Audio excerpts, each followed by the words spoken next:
Long years ago, in a quiet coastal village of the Maldives, a young girl named Dana lived with her grandmother. Their world was simple. No electricity, no machines, just the sound of the waves and the rhythm of the tides. The sea is vast, my child, but your heart is braver. Will I really be okay out there? All alone? You're never alone, Dana. I'll be with you in here. Then I'll be strong, like you taught me. The village was a tight-knit community, but even among neighbors, life could be hard. Dana's parents had died when she was very young, leaving her grandmother as her only family. And though they had very little, their love and resilience kept them going. Dana, even at a young age, was fiercely independent. She fetched water from the well, tended to their small garden, and helped her grandmother prepare meals from the little they had. When food ran low, Dana would row their old fishing boat into the open sea, casting her line with hope more than skill. Every trip was a gamble, but Dana never gave up. Her grandmother, though frail, always waited by the shore, her eyes scanning the waves until Dana returned. People in the village admired Dana's determination. "She's braver than most grown men," one fisherman once said. But Dana didn't do it for recognition.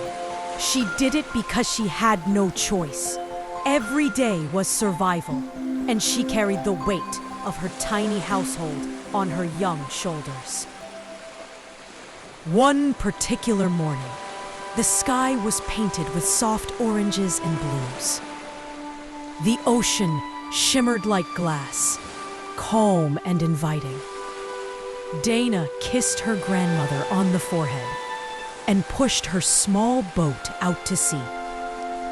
The morning passed in peace. Fish were biting, the sun was warm, and Dana smiled to herself. She thought of how proud her parents would have been, and how much she wanted to make life easier for her grandmother. But suddenly, nature turned. The breeze shifted. Clouds gathered like an army at war, blotting out the sun in minutes. Dana's instincts screamed. The sea beneath her began to churn, rising and falling violently. Thunder cracked across the sky. Rain poured like buckets from the heavens. She tried to row back, harder, faster, but the current fought her every move. Her arms ached. Her heart pounded. Then it hit. A wave, tall as a tree, slammed into the side of her boat, splitting it apart like driftwood. Dana was thrown into the air and sucked below the surface. Everything went dark. I came up choking, clinging to a splintered plank, just trying to breathe. The world turned dark and weightless. She surfaced, gasping, coughing seawater, clinging desperately to a broken plank. Her tiny body was tossed by the waves like a leaf in the wind. Alone, drifting in the endless ocean, she was a small girl swallowed by a storm, far bigger than she could comprehend. And the nightmare had only just begun. When I woke, my hands burned from holding on. My body ached. The storm was gone. When Dana awoke, her hands were raw from holding on. Her body was sore, her eyes heavy. The storm had passed, leaving behind a haunting silence. The sea, once wild and raging, was now eerily calm.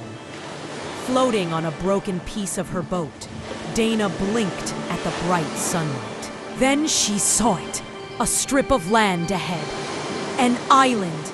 With the last of her strength, Dana paddled toward the shore. The sand felt warm beneath her.